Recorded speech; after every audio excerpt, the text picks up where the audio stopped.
Hello everyone, कैसे आप सब। मैं हूं आपका होस्ट शेफ धीरज। आज एपिसोड 3 है हमारे मेथड ऑफ कुकिंग के बेसिक रूल्स का।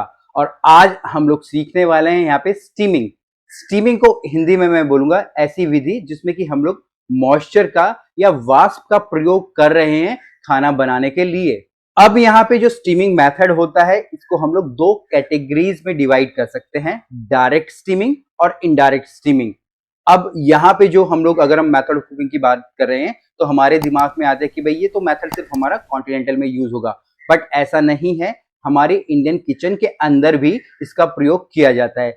सिंपल सा एक एग्जांपल है हमारा इडली, और इवन मोमो भी आप बोल सकते हो। अगर मैं चाइनीज कुकिंग की बात करूं, आप जितने भी कुजीन आप देख लीजिएगा वहां पे स्टीमिंग मेथड का प्रयोग होता ही होता है। अब जो ये डायरेक्ट स्टीमिंग होती है इसमें क्या होता है, इसमें किसी भी एक बर्तन के अंदर पानी को डाला जाता है और उसको उबाला जाता है, और उसके बाद एक ट्रे ऐसी लगा दी जाती है जिसके की ऊपर की छेद हो, और उस छेद से नीचे जो पानी उबल रहा है उसके अंदर से जो भाप बनती है वो ऊपर आती है, और उसको भी कवर कर दिया जाता है जो भी फूड प्रोडक्ट है रखने के बाद, ताकि जितना भी वाष्प है, जितनी भी स्टीम है, जितना भी मॉइस्चर है वहां पे वो बाहर ना निकले।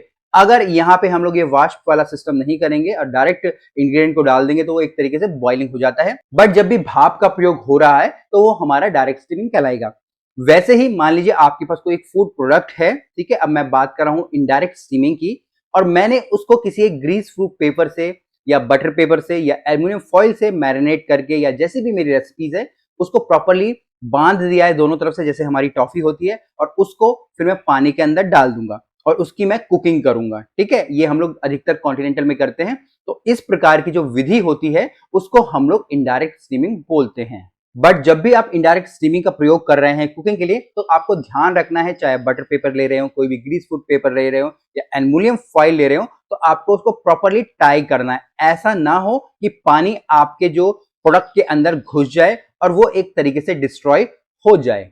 अब आप चाहे डायरेक्ट मेथड अपना रहे हैं, आप इनडायरेक्ट मेथड अपना रहे हैं, अगर मैं बेसिक रूल्स की बात करूं तो आपको हमेशा जो भी छोटे फूड प्रोडक्ट हैं या जो भी छोटे पोर्शन है उनको ही स्टीमिंग करनी चाहिए, चाहे डायरेक्ट हो या इनडायरेक्ट हो, क्योंकि ये एक प्रकार का स्लो मेथड है। इसमें कोई भी खाना आपका फटाफट नहीं बनता है, तो आप यहाँ पे कोई बहुत बड़े फूड पोर्शन नहीं रख सकते हैं क्योंकि वाष्प से कुकिंग होने में समय लगेगा। इवन जैसे कि मान लीजिए ग्रीन वेजिटेबल है तो हम उनको कभी भी स्टीम नहीं करेंगे क्योंकि ये एक स्लो प्रोसेस है। तो जो भी ग्रीन वेजिटेबल होगी और वो अगर हम लोग लंबे समय के लिए भाप के ऊपर रख देंगे तो उसका जो कलर भी चला जाएगा, साथ साथ जो उसकी न्यूट्रिशियस वैल्यू है वो भी वहां से उसकी गायब हो जाएगी। तो आपको ध्यान रखना है, छोटे पोर्शंस को ही आपको स्टीम करना है। और जितने भी आप हॉस्पिटल कैटरिंग देखेंगे ना, वहां पे इस मेथड का जरूर प्रयोग किया जाता है, चाहे वो डायरेक्ट हो इनडायरेक्ट हो, पेशेंट्स के लिए, क्योंकि इस विधि के अंदर किसी भी प्रकार की तेल वसा का प्रयोग नहीं किया जा रहा होता है। तो ये जो पेशेंट्स है उनके लिए आप बोल सकते हैं बहुत ही ज्यादा हेल्थी मेथड होता है कुकिंग के लिए।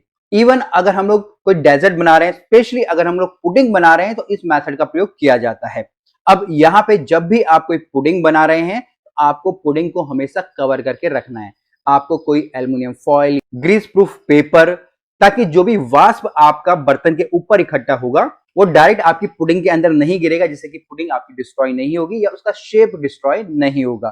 तो इस चीज का आपको ध्यान रखना है। अगर कोई रूट वेजिटेबल है, मान लीजिए हम लोग आलू ले रहे हैं, तो आलू को हमको काट लेना है। ये नहीं कि आप पूरे बड़े बड़े आलू रख दीजिए, आपको आलू को काट लेना है प्रॉपर्ली, और कोई भी परफोरेटेड ट्रे जिसके कि अंदर छेद हो उसके ऊपर आपको आलू को रखना है, जिससे कि पूरा का पूरा जो एयर सर्कुलेशन है, नीचे से पानी उबलेगा, उसमें से भाप निकलेगी, वो ऊपर वाले कंपार्टमेंट में जाएगी जिसके अंदर आलू है, और वहां पे वो जम जाएगी या वहां पे वो इकट्ठा हो जाएगी, जिससे कि आपके आलू बॉईल होंगे। तो आपको इन चीजों का ध्यान रखना है। छोटे छोटे पॉइंट्स होते हैं जिनका कि आपको ध्यान रखना है। अगर मैं इसमें डिफरेंस की बात करूं पोचिंग में, बॉइलिंग में और हमारी स्टीमिंग में, तो यही होता है कि हमारी जो स्टीमिंग होती है इसमें किसी भी प्रकार का कोई ऐसी फैंसी चीजें नहीं डाली जाती है। फैंसी का मतलब है जैसे कि आपकी वाइन हो गया, आपकी वेजिटेबल्स हो गया, वो सिर्फ इसलिए ही नहीं डाली जाती क्योंकि एक प्रकार का ये हेल्थी मेथड है कुकिंग के लिए, जिसमें कि हम लोग किसी भी प्रकार के ज्यादा फ्लेवर नहीं चाहते। क्योंकि आलू के अंदर आप क्या ही फ्लेवर चाहोगे, इडली के अंदर आप क्या ही फ्लेवर चाहोगे, ठीक है, जो बेसिक रूल है। इवन जैसे कि मैंने हॉस्पिटल्स के अंदर, इवन जो हमारे ओल्ड एज पीपल होते हैं, ठीक है, या हमारे जो बच्चे होते हैं, उनको भी जो इस मेथड का प्रयोग किया जाता है उनके फूड को पकाने के लिए।